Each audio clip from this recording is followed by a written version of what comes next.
Good afternoon, everyone. Good afternoon, sir. Let us start. Today we shall learn a new chapter, Chapter 5,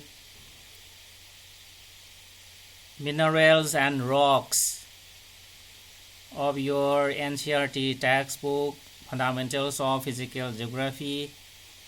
Now I shall present my screen.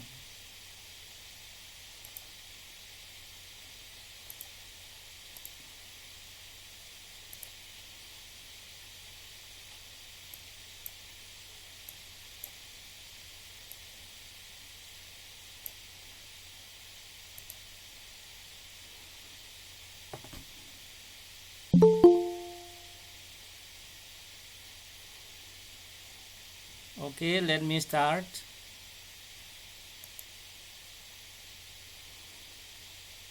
So this is the new chapter, Chapter 5, Minerals and Rocks. Let us read.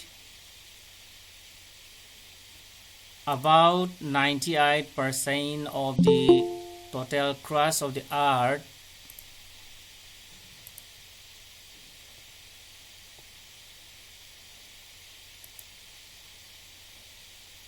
is composed of 8 elements like oxygen, silicon, aluminum, iron, calcium, sodium, potassium, magnesium, and the rest is constituted by titanium, hydrogen, phosphorus, manganese, sulfur, carbon, nickel, and other elements. So these are the main constituents of our earth crust. Okay, 98% of the total crust of the earth is composed of 8 elements. Those 8 elements are oxygen, silicon, aluminum, iron, calcium, sodium, potassium, and magnesium. And the remaining 2% is constituted by titanium, hydrogen, phosphorus, manganese, sulfur, carbon, nickel, and other elements. The elements in the earth crust are rarely found exclusively, that means independently, but are usually combined with other elements to make various substances. These substances are recognized as minerals. Then what are minerals? So thus we have read that the elements in the earth crust are rarely found exclusively, means rarely found independently, but are usually combined with other elements to make various substances, and these substances are recognized as minerals. What are minerals then? Remember, an element is a substance that cannot be broken down into any other substance. Okay, and every element is made up of its own type of atom. Now let us read what is a mineral. A mineral is a naturally occurring organic and inorganic substance having an orderly atomic structure and a definite chemical composition and physical properties. So this is the definition of mineral. A mineral is a naturally occurring organic and inorganic substance. Naturally occurring means not man-made, okay, or synthetic.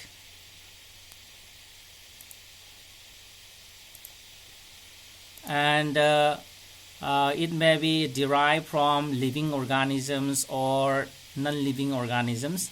As you know, inorganic, that is derived from non-living ones. Having an orderly atomic structure. It means having crystalline structure. Okay, a mineral has a crystalline structure. And a definite chemical composition. A definite chemical composition means say the same combination of elements, okay, and the main composition always the same. That means that tells that mineral has a definite chemical composition. Okay, so definite chemical composition implies having the same combination of elements, or the main composition is always the same. And physical properties. So physical properties means a diverse suite of characteristics displayed by a substance like a color, shape, hardness, etc. that can be reliably used to identify the mineral. So this is the definition of mineral, and a mineral is composed of two or more elements. Remember, a mineral is formed by combining two or more elements. But sometimes single element minerals like sulfur, copper, silver, gold, graphite are also found. So this is an exhaustive definition of a mineral. Any question from your side, boys and girls?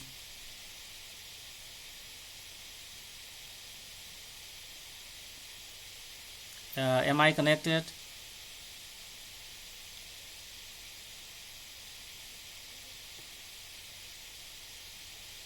Are you connected? Am I connected?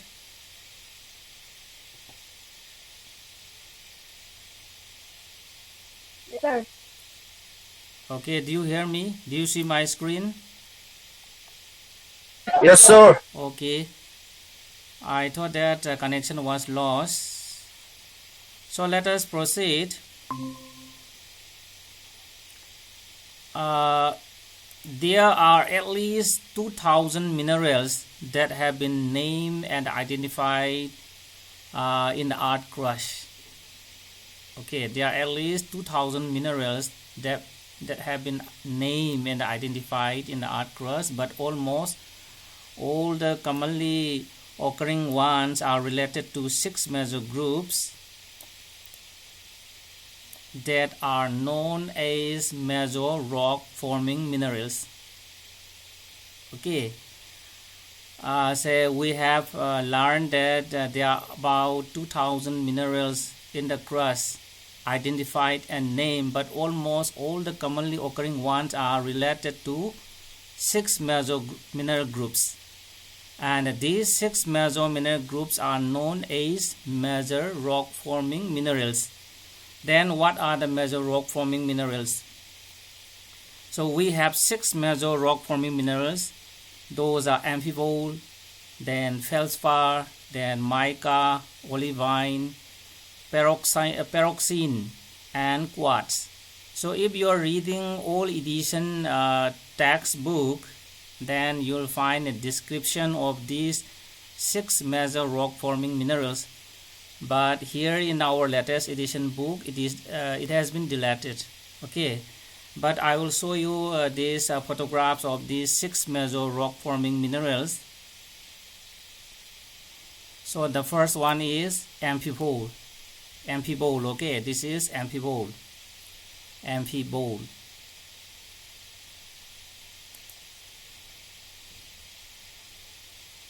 And next we have this feldspar. This is another major rock forming mineral, feldspar.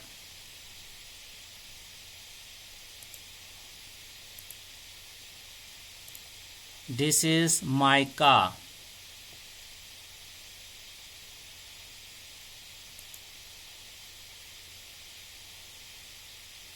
This is olivine.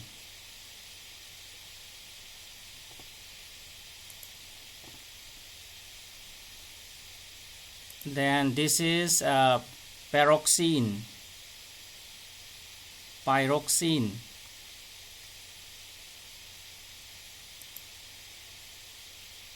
And this is also pyroxene.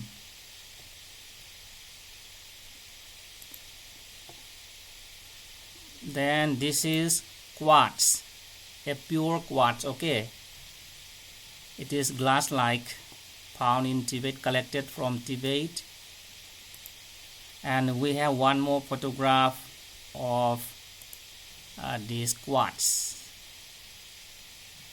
So these are the 6 major rock forming minerals. Let us proceed. The basic source of all minerals is the hot magma in the interior of the earth. So all the minerals, okay, found in the crust is derived from hot magma in the interior of the earth. When magma cools, crystals of minerals appear and a systematic series of minerals are formed in sequence to solidify so as to form rocks.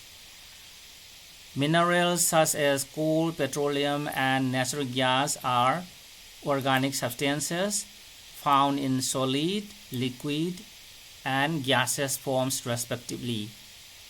Okay, so we have learned that the basic source of all minerals found in the crust is the hot magma found in the this mantle. Okay, and when the magma cools, crystals of minerals appear and a systematic series of minerals are formed in sequence to solidify so as to form rocks. That means rocks are formed by combining 2 or more minerals. And minerals such as these coal, petroleum, natural gases are organic substances derived from these living beings. And these minerals are found in the solid, that is coal is found in solid, petroleum is found in liquid, and natural gas is found in gaseous form. Okay. Up to here, any question?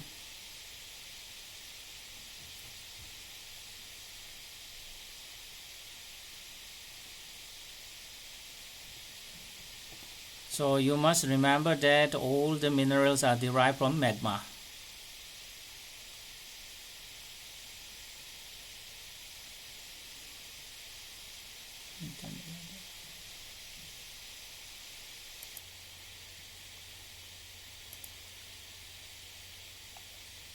So now let us learn about physical characteristics of minerals. So the first important characteristic is external crystal form, determined by internal arrangement of molecules, cubes, octahedron, hexagonal prisms. That means minerals are composed of these crystals, and these crystals take different shapes, like different forms like cubes, then octahedrons, then hexagonal prisms.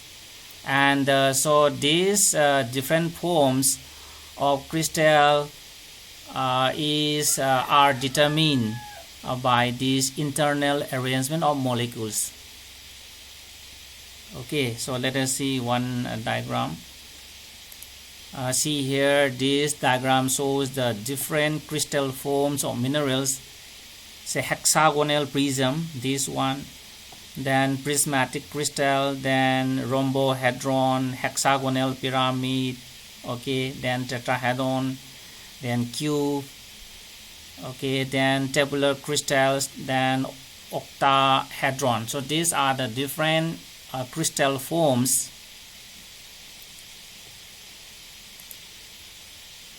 Okay, so external crystal form.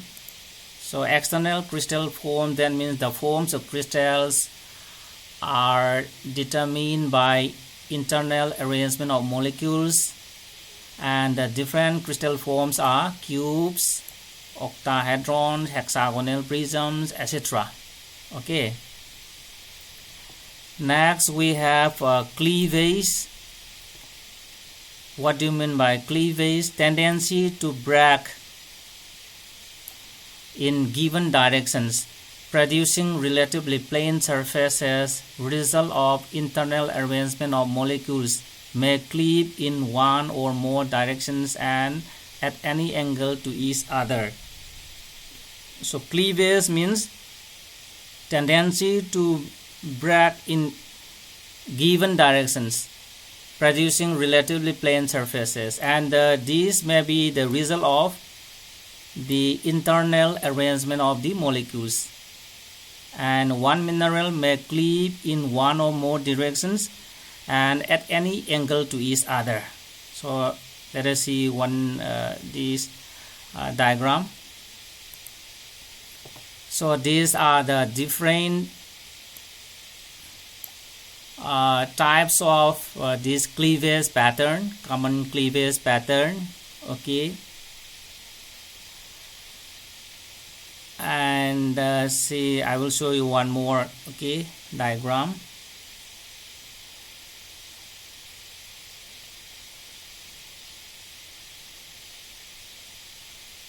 It is here. See, these are some examples of cleavage, and see, biotite, biotite and muscovite micas exhibit one excellent direction of cleavage. So when you heat from this direction, then it may cleave in one direction here in this way.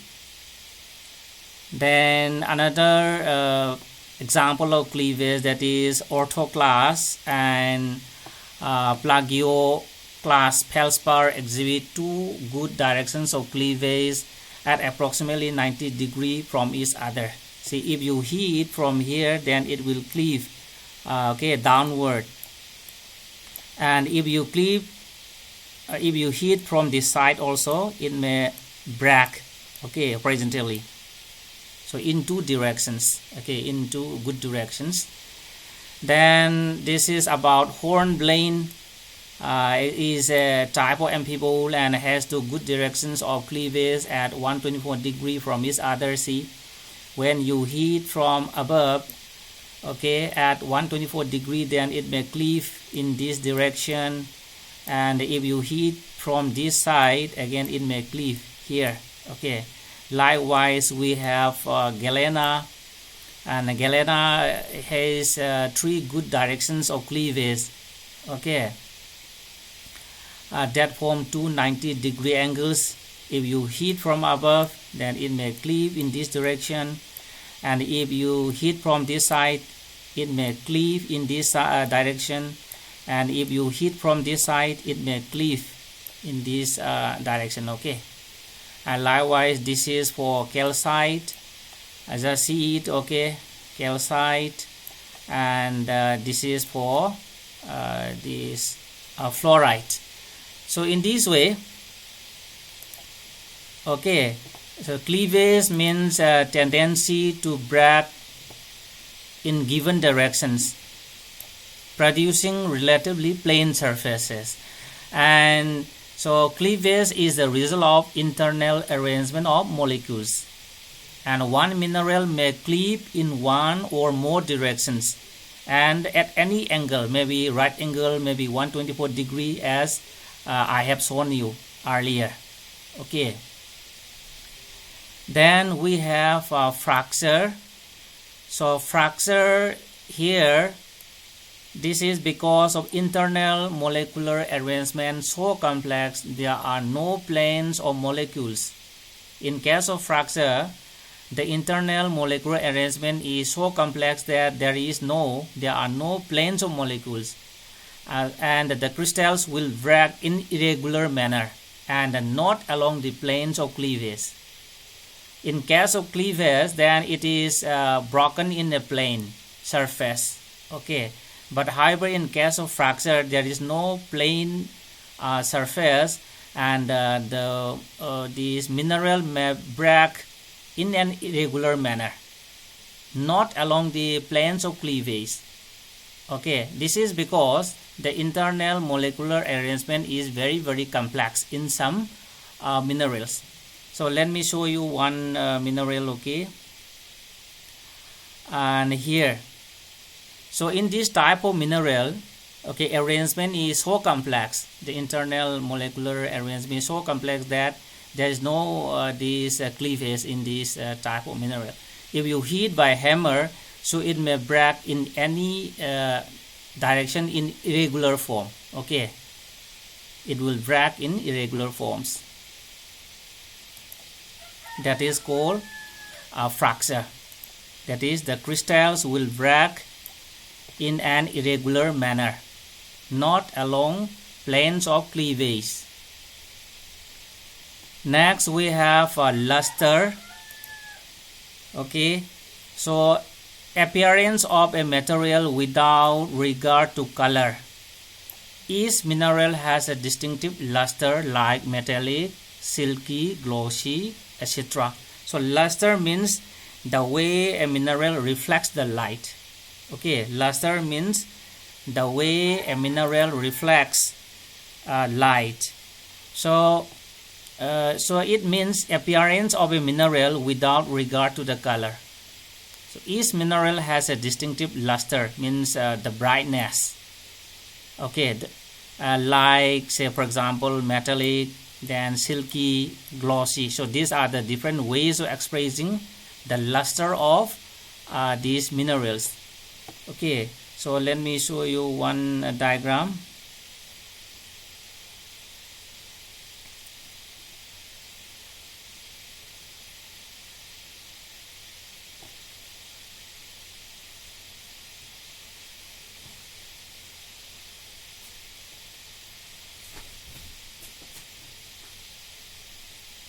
Okay, it's here. So this diagram shows the luster of some minerals. Okay, so this is an example of metallic luster, and this is pyrite. Okay, pyrite has a metallic luster. Then this one is known as glassy. Okay, this is also known as vitreous luster. And this is quartz. The type of the mineral is quartz. And number 3 is, okay, this type of luster is known as resinous luster. And this mineral is ore pigment. And this one is pearly luster. And the type of the mineral is muscovite. And the fifth one, this type of luster is known as silky luster. And the type of mineral is satin spar gypsum. Okay, so these are some examples of luster of minerals. And next we have this color, another important physical properties of minerals. Some minerals have characteristic color determined by their molecular structure. Says the color of the minerals, okay, are determined by the this molecular structure. And in some other minerals, the color is determined by impurities. Okay, see, some minerals have characteristic color determined by their molecular structure. Say for example, malachite, azurite, chalcopyrite. So these are the important these ores of this copper. And so the color of this malachite, azurite, chalcopyrite is the result of their molecular structure. Okay, but some other minerals are colored by impurities. And for example, because of impurities, quartz may be white, green, red, yellow.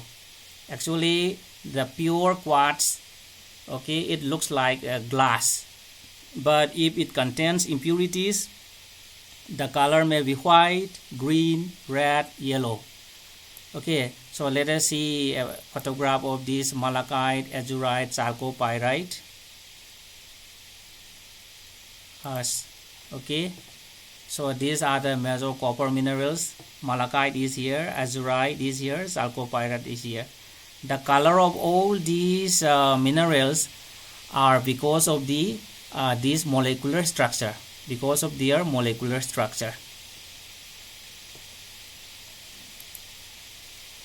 Any question from your side, boys and girls? Any question? No, sir. Okay. Then next we have streak. Streak means color of the ground powder of any mineral. Streak means the color of grinded powder of any mineral. Okay, when the mineral is grinded, okay, it may take a different color, and that color of the ground powder is known as streak. So it may be the same color as that of mineral or may differ. Okay, the powder of the mineral may take the same color of the mineral or it may take a different color.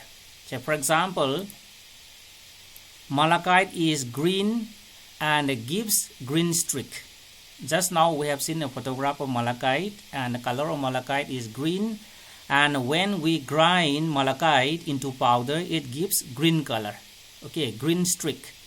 However, this fluorite is purple in color, okay, or green in color, but gives a white streak. When we grind fluorite mineral, it will give a white powder. Okay, just let us see this one photograph. Okay, here this is fluorite, and when we grind it, so it gives white streak. Okay, color of the powder is white. Next we have the transparency. I think you are very much familiar with this.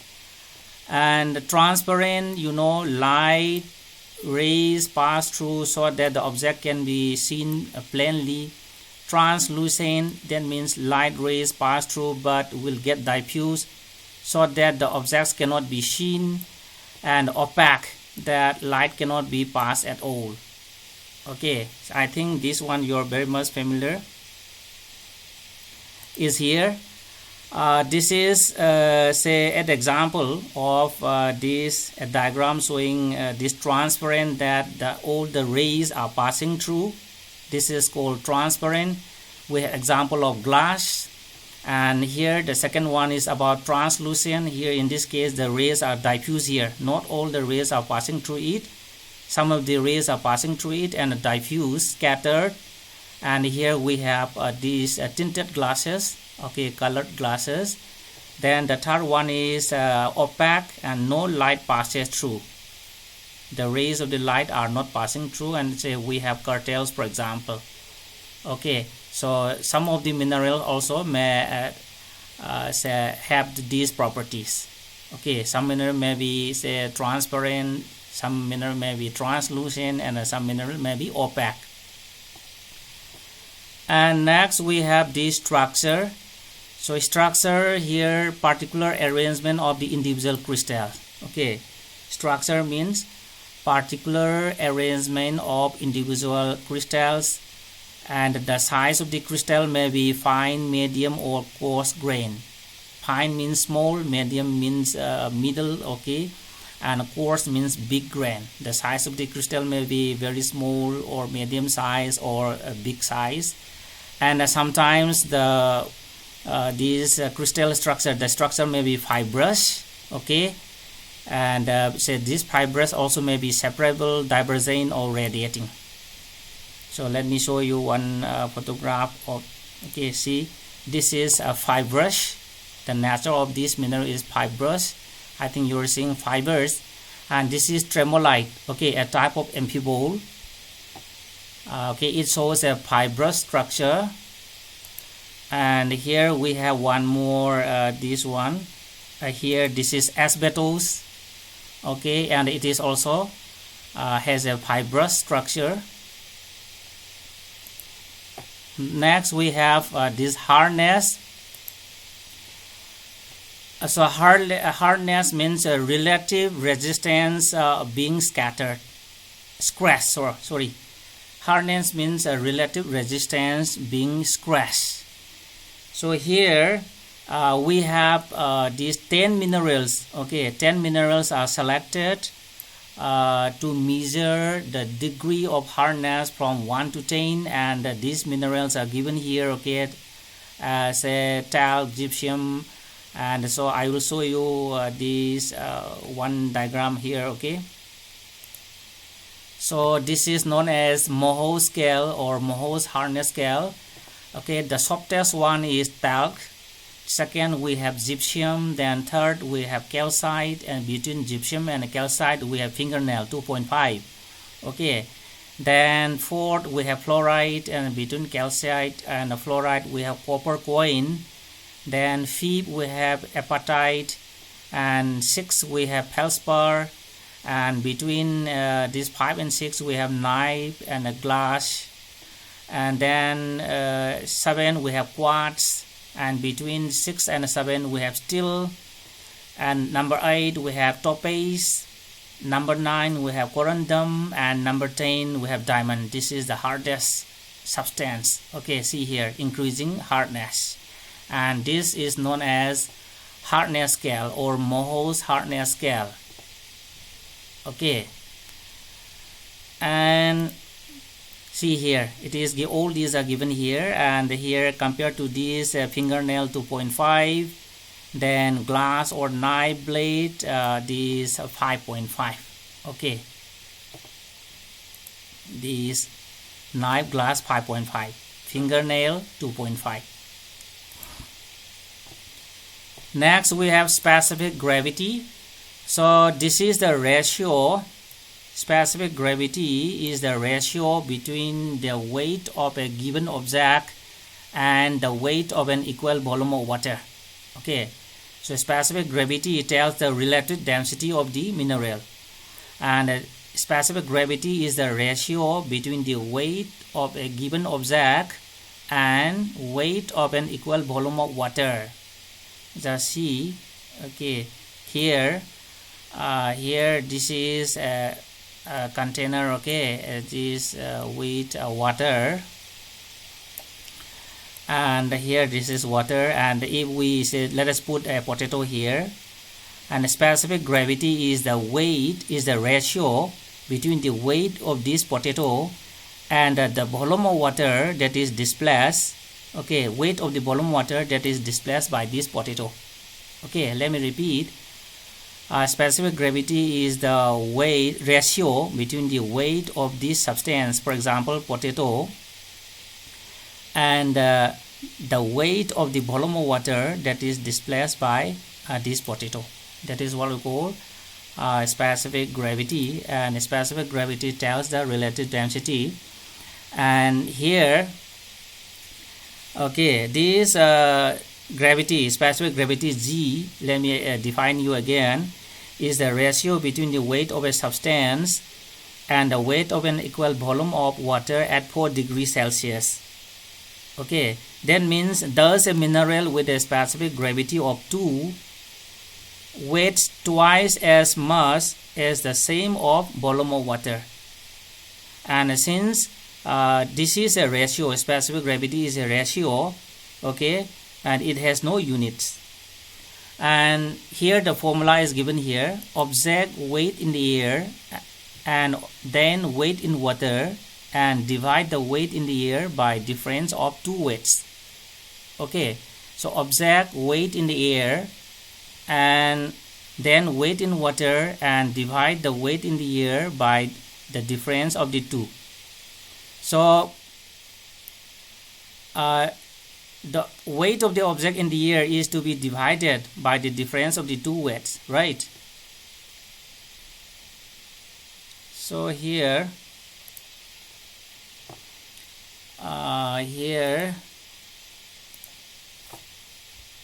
Z, okay, is equal to what? This is the object weight, okay, object weight in the air, I think, is to be divided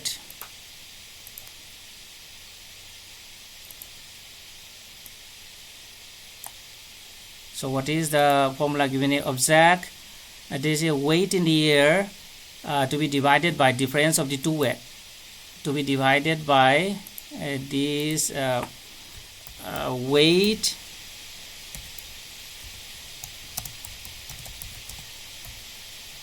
in the air minus, okay, object weight in the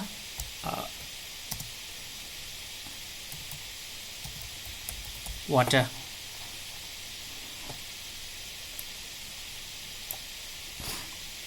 See, the object weight in the air is to be divided by this difference of the two weight, means weight in the air, object weight in the air minus object weight in the water. Okay.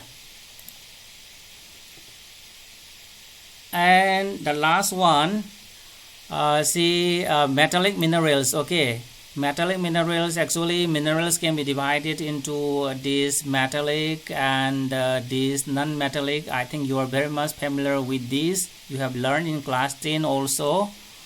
And metallic minerals contain metal, okay, and can be subdivided into three types. So metallic minerals are those minerals which contain a metal, and these metallic minerals can be subdivided into three types. Number one, we have precious metals like gold, silver, platinum. Have you seen platinum?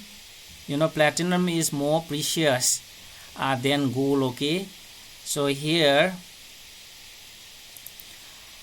this is a raw platinum. Okay, it is more precious, more rare, and this more durable than gold. This is a piece of this raw platinum.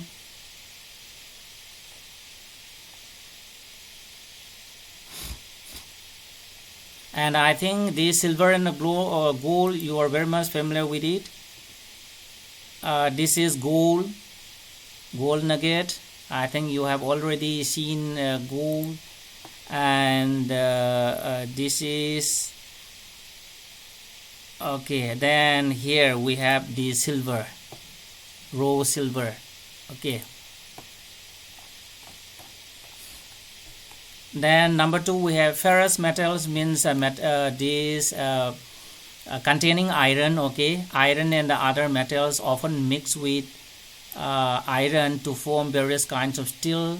The third one is known as non-ferrous metal, means which do not contain iron. These include metals like copper, lead, zinc, tin, aluminum. So these are examples of non-ferrous metals.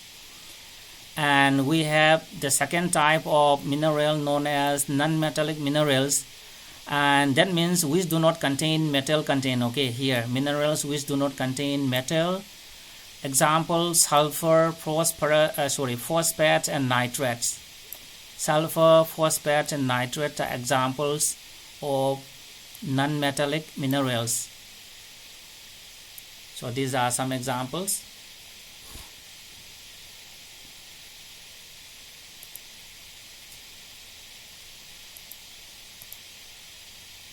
Any question, boys and girls?